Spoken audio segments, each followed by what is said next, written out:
আচ্ছা, একটা পুরুষ যখন প্রেমিক থাকে তখন যতটা কেয়ারিং এবং যত্নশীল হয়, বিয়ের পর সে পুরুষটা মানে ঠিক প্রেমিকের মতন হয় না কেন? আচ্ছা, দুটা অবস্থাকে তোমাকে বুঝতে হবে। ধর একটা বরফ আর একটা পানি। আচ্ছা, যখন কোনো পুরুষ প্রেমিক থাকে তখন কি সে তোমার বাসা ভাড়া দেয়, বা সে কি তোমার খাবার এনে দেয়? বলো। না। সে তোমার বাসা ভাড়া দেয় না, সে তোমার খাবার এনে দেয় না, ইভেন সে তোমার কোনো দায়িত্বই পালন করে না। ঠিক আছে? হুম। কিন্তু একটা পুরুষ যখন স্বামী হয় তখন সে তার অনেক দায়িত্ব পালন করে। তার বাসা ভাড়া দিতে হয়, তোমার খাবার দিতে হয়, তোমার কাপড় চোপড় গহেনা, তোমার বাবা মা সবার দায়িত্ব তার দেখতে হয়। ঠিক আছে?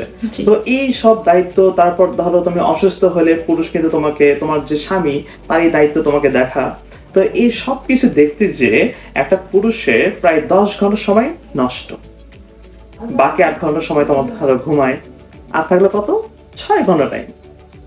এই 6 ঘন্টা সময়ের মধ্যে 1 ঘন্টা যাওয়া, 1 ঘন্টা আসা, হাতে যে 2-3 ঘন্টা থাকলো, তুমি আমাকে বলো যে সারা দিন পরিশ্রম করার পর একটা পুরুষের কি মনে চায় বা এনার্জি আসে যে আসে একটা প্রেমিকের মতো তোমার সাথে গল্প করবে, যে জান সোনা, বা চলো আমরা একটু 1 কাপ চা খেয়ে আসি, এরকম কি মুড কখনো আসবে? না, এরকম মুড কিন্তু কখনোই আসবে না, এটা সম্ভব না।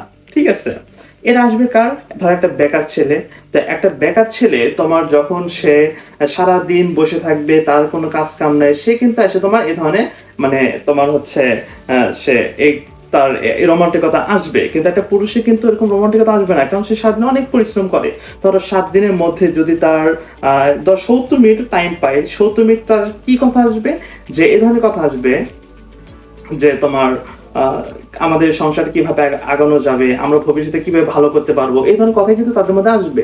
That's right. এই জন্য বলি যে একজন পুরুষের মাথায় অনেক দায়িত্ব থাকে, এই জন্য একটা পুরুষ কখনোই কোনোভাবেই প্রেমিক হতে পারে না। এটা কিন্তু রাইট।